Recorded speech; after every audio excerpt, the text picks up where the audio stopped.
안녕하십니까. 명품변호사TV의 조용주 변호사입니다. 오늘도 상속과 증여에 관한 이야기를 하도록 하고요. 오늘 얘기할 주제는 상속 분쟁을 어떻게 하면 예방할 수 있나 라는 부분에 대해서 제 경험과 이론에 따라서 한번 말씀을 드리고 싶어요. 자, 우리가 상속이나 증여세 이거를 준비하는 이유는 가장 큰 거는 세금을 줄이는 거긴 해요.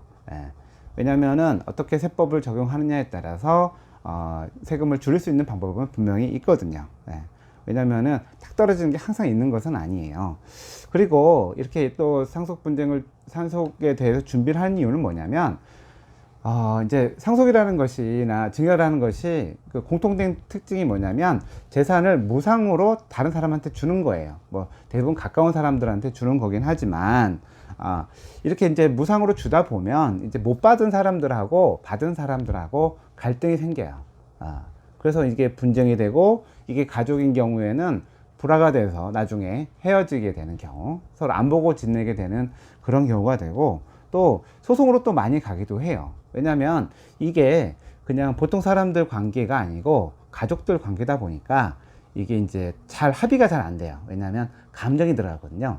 그 사람과 다투거나 이전에 안 좋은 감정이 있다든가 그러면 합리적인 그런 것이 아니고 어떻게든 내가 그냥 이기고 싶은, 끝까지 가고 싶은 이런 마음이 들어서 분쟁이 많이 생기는데, 자, 그 다음에 또 어떤 경우도 있냐면, 상속인이 많은 경우도 문제겠지만, 그 돌아가신 분이 결혼을 좀 한두 번 더 해서 배우자가 또 있고 거기 또 이제 새끼들도까지 있으면은 이게 또 많이 분쟁이 돼요. 왜냐하면 완전히 이제 다르거든요. 같은 가족이라고 보기 어렵고, 그렇게 이제 부모가 다르거나 그렇게 되는 경우에는 뭐 서로 화합이 거의 되지 않습니다. 왜냐하면 평소에도 안 보고 어차피 돌아가시면은 더 안 보일 거기 때문에 재산에 대해서 양보라는 게 거의 없더라고요. 그러면 이렇게 분쟁이 생길 수 있는 가능성이 있는 사람들이 꽤 있거든요. 재산도 좀 있고 이런 갈등 요소가 많은 이런 분들은 미리 본인이 상속에 대해서 준비를 해놓고 돌아가셔야 남은 사람들이 안 싸우게 되는데, 이런 걸 안 하시고 아니면은 자기는 안 죽을 줄 알고 그러다가 갑자기 돌아가시면 이런 문제들이 거의 100% 생깁니다. 자, 이런 문제를 예방할 수 있는 가장 첫 번째 방법은 유언서를 작성해 놓는 거예요. 우리나라의 민법은 5가지 방식으로 이제 유언서를 작성하도록 되어 있는데, 가장 대중화된 거는 이제 자필증서에 의한 것인데요. 자필증서는 이제 엄격한 법적 요건을 요구하다 보니까 간혹 뭐 번지수를 하나 안 썼다고 해가지고 이제 그 유언서가 이제 무효가 되는 경우도 있어서, 이런 부분에 대해서는 좀 전문가하고 같이 좀 꼼꼼하게 준비를 해야 될 필요가 있는 경우가 있고요. 나머지는 이제 공정증서를 작성하는 유언 정도를 많이 하시는 것 같은데, 좀 비용이 많이 들어가다 보니까 좀 주저하시는 분들은 있고, 나머지 방법들은 아주 특별한 경우에 작성하는 것들이라서 조금 이제 예상하기 어려운 경우가 됩니다. 근데 이제 유언서를 작성할 때 어떤 거를 주의하셔야 되냐면, 상속받는 사람이 여러 명인 경우에 유류분이라는 게 있어요. 아무리 내가 저 사람한테 내가 상속을 안 주고 싶어도, 그 상속인한테 법적으로는 이제 그 배우자나 그 직계 그 존속 같은 경우에는 또 형제자매 같은 경우에는 자기 유류분 청구권이 있어요. 사실 형제자매까지 유류분 청구를 할 수 있는 거는 좀 잘못된 것 같은데, 그거는 좀 법에서 빼야 될 것 같고, 그 부인한테도 유류분 인정하는 것도 조금 문제가 있는 것 같고, 자식들은 뭐 인정하게 하는 게 필요할 수 있다고 생각하는데, 지금 우리 법은 지금 유류분의 범위가 넓어요. 그래서 유언서를 작성하다고 하더라도 유언서대로 안 갈 수가 있어요. 유류분이 먼저기 때문에. 그래서 그 유류분과 관련돼서도 적당하게 재산을 주어야 갈등이 안 되지, 어떤 놈 밉다고 전혀 재산을 안 주게 되면 그 100% 이제 소송으로 가게 되는 그런 문제가 됩니다.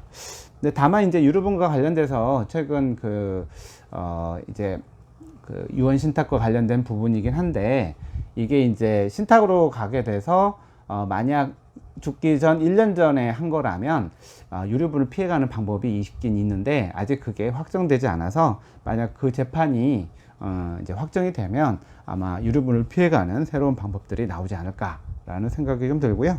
유류분도 조금 범위를 줄이고 좀 대상을 한정하는 그런 쪽으로 입법이 되어야 된다고 저는 생각하고 있습니다. 그리고 또 유언서 작성하는 방법 대신에 이제 미리 이제 주는 거예요. 미리 증여를 해서 뭐 큰아들 뭐 주고 작은아들 뭐 주고 그다음에 배우자한테 뭐를 주고 해서 본인이 돌아가실 때 대부분의 재산을 정리하고 기본 재산만 가지고 있다가 요거는 뭐 임의대로 하든지 아니면은 유언서를 작성하든지 하는 방법으로 하게 되면 아무래도 돌아가신 분이 정리를 해놨기 때문에 분쟁이 될 가능성이 이제 많이 줄어든다고 생각을 합니다. 다만 그 이제 재산을 받을 사람들 중에 그 재산 기여에 자기가 이제 뭐 많은 노력을 했거나 돈을 들였거나 뭐 이런 사람이 있으면은 그러한 부분도 고려해서 사전 증여를 하거나 유언을 하는 것이 저는 옳다고 생각해야 됩니다. 그리고 이제 또 중요한 거는 재산들 나눠주는 거 좋아요. 근데 세금 효과도 고려해야 되거든요. 그래서 이렇게 증여를 하거나 이렇게 유언을 하기 전에 이 세금 효과까지 고려를 해야 되고, 만약 이제 잘 못해가지고 돌아가신 다음에 임의대로 이제 등기를 하거나 아니면 그 전이라도 그렇게 등기를 해서 다시 이제 번복하게 되면은 여러 가지 세금들이 또 나오거든요. 그래서 그런 부분에 대해서는 미리 꼼꼼하게 검토를 하고 증여를 해야 된다고 저는 생각합니다. 자, 일단은 그러면은 내 재산이 얼마나 되고 그 중에 세금이 얼마나 나올 것 같고 어떻게 배분해야 될지를 한번 종이 한번 써보셔야 될 것 같아요. 그래서 내 재산이 뭐가 있다. 재산이라는 건 뭐 부동산만 있는 게 아니라 보험, 증권, 예금, 주식 다 되죠. 뭐 요새는 비트코인도 될 것 같고 또 다른 사람에 대한 뭐 돈 빌려주면 채권도 있으니까 이런 모든 것들이 상속재산이 될 수가 있어요. 그래서 상속재산에서 자기의 상속 채무, 자기의 채무를 뺀 나머지 가지고 할 수가 있고요.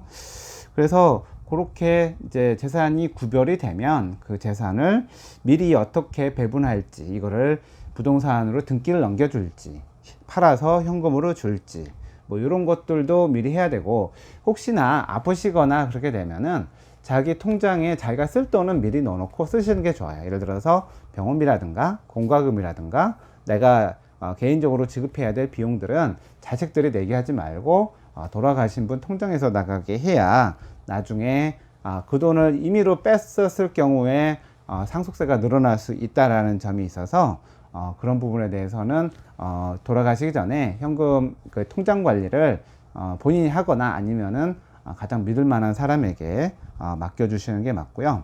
일단은 자기 재산이 많다, 그 다음에 재산의 종류가 다양하다, 상속인이 많다, 그 다음에 혹시 이제 뭐 둘째 부인이 있거나 뭐 이렇게 해가지고 조금 복잡하다, 그 다음에 손자 손녀들에게도 또 재산을 증여한 경우도 있다, 뭐 이렇게 조금 여러 가지 케이스 같은 경우에는 미리 상속세가 어떻게 될지 한번 따져보는 게 중요할 것 같아요. 그래서 여러분들에게 오늘 말씀드린 주제가 상속 분쟁을 예방하는 건데, 첫 번째 유언서를 써라, 두 번째 사전 증여해라, 세 번째 그 다음에 재산 분배는 본인이 직접 결정을 해라, 그 다음에 세금을 고려해서 그 세금이 적게 나올 수 있는 방법으로 행동을 해라. 이런 것들이 상속세를 줄이고 또 상속과 관련된 분쟁을 예방할 수 있는 법이라고 할 수가 있겠습니다. 자, 앞으로는 상속과 관련된 디테일한 제도들에 대해서도 설명을 해 드리도록 할게요. 그렇기 때문에 명품 변호사의 유튜브 명품 변호사 TV 좋아요, 구독 꼭 부탁드리겠습니다. 감사드립니다.